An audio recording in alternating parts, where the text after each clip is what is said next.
Let's imagine I've been assigned with 12 new tasks as of today. If I start working on all these tasks at once, I'll definitely be busy.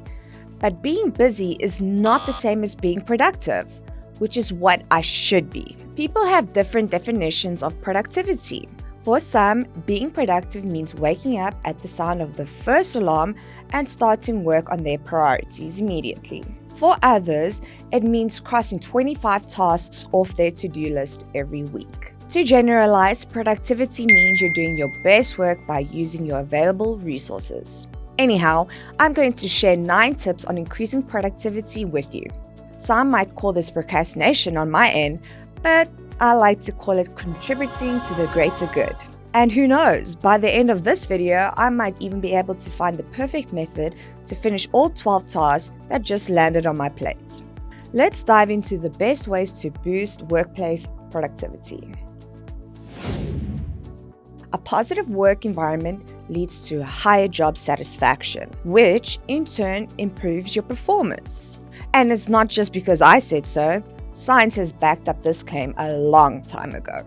If you're working from home, the world's your oyster. You can remodel your home office, work with your pets on your lap, or even sit right next to your fridge. I don't judge. But if you work in a brick and mortar position, you might not have many options. Still, tossing in a lamp or plant here and there could significantly boost your focus. Also, if you work in an open office, we all know how loud it can get there. Noise-cancelling headphones are your best friend, shielding you from distracting chatter. And this brings us to our next tip: removing distractions. Distractions, especially tech distractions, are the #1 productivity killer. Let's be honest, checking your phone every 5 minutes when you're supposed to tackle that large task is not going to help you finish any sooner. Also, if you're not a social media manager, refreshing LinkedIn doesn't count as work. But you probably already knew that, especially if you keep checking your deadline, hoping that the date would somehow magically change. Let's instead focus on what you can change. Putting your phone on Do Not Disturb mode, locking it away in a drawer, or using a website blocker, anything will do. Just try to find what works for you to get rid of that itch to check your notifications for good, or at least until the next deadline shows up in your inbox. But what about the urgent email or last-minute meeting? Should we ignore those as well?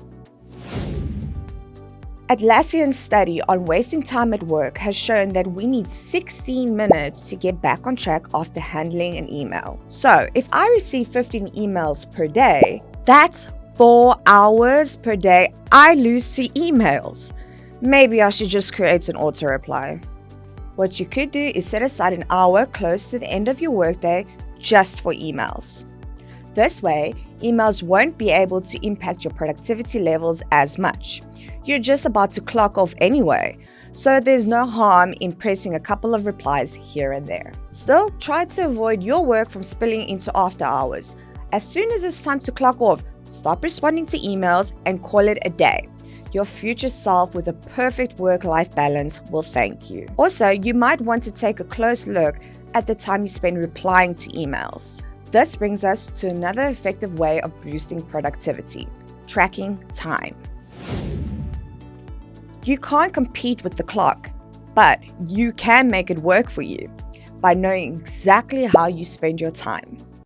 When you track time on everything you do, and I do mean everything, you can easily recognize patterns showing when you're most productive. This is especially the case if you usually work on similar tasks. Tracking your time gives you an insight into how long certain tasks take to finish, whether you're faster with certain tasks in the morning or late throughout the day, or if you need to tweak your schedule a bit to make the most out of your time.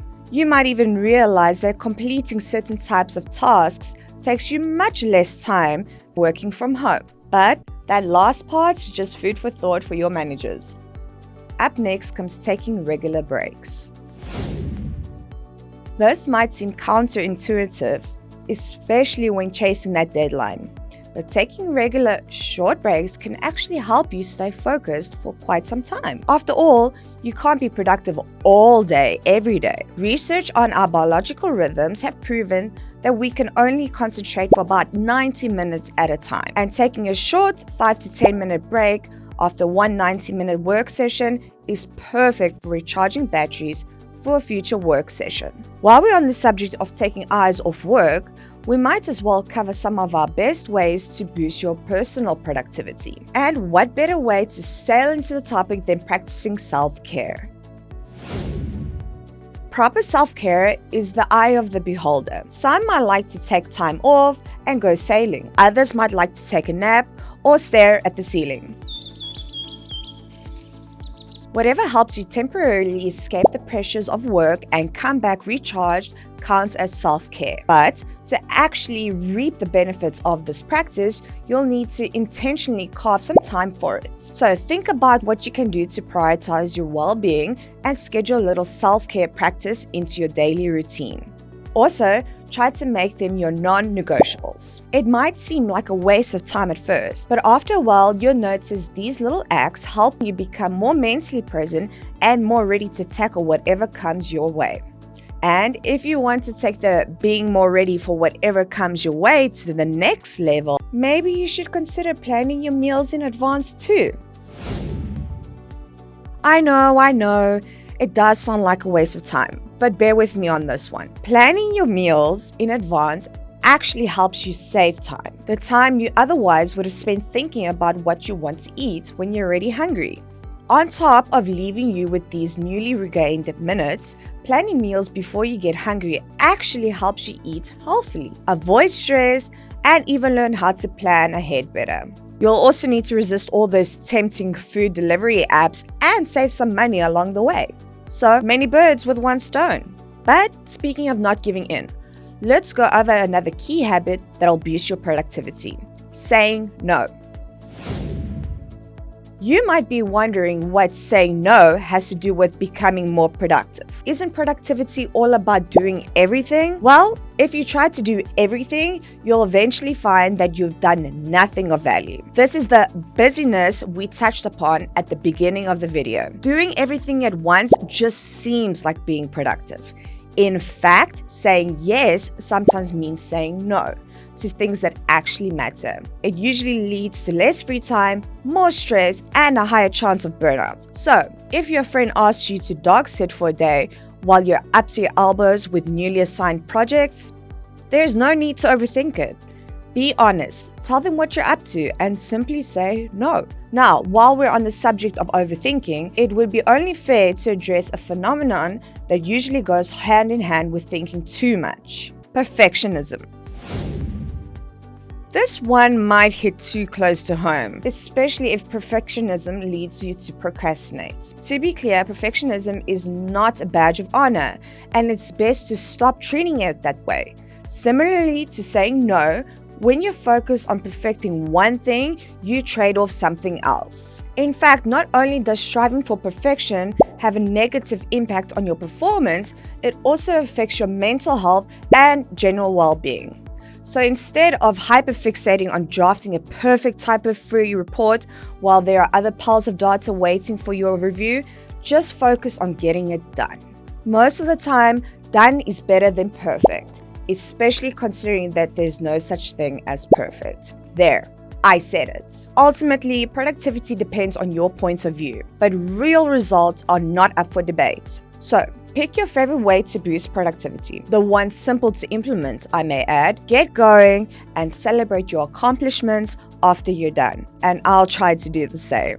Thank you for watching this video. Please share your thoughts on the best ways to boost productivity in the comments section below. For a detailed overview of the best way to boost productivity, check out our dedicated post on the Clockify blog. The links are in the description box. For more videos on productivity, time management, and time tracking, check out and subscribe to our channel. See you in the next video.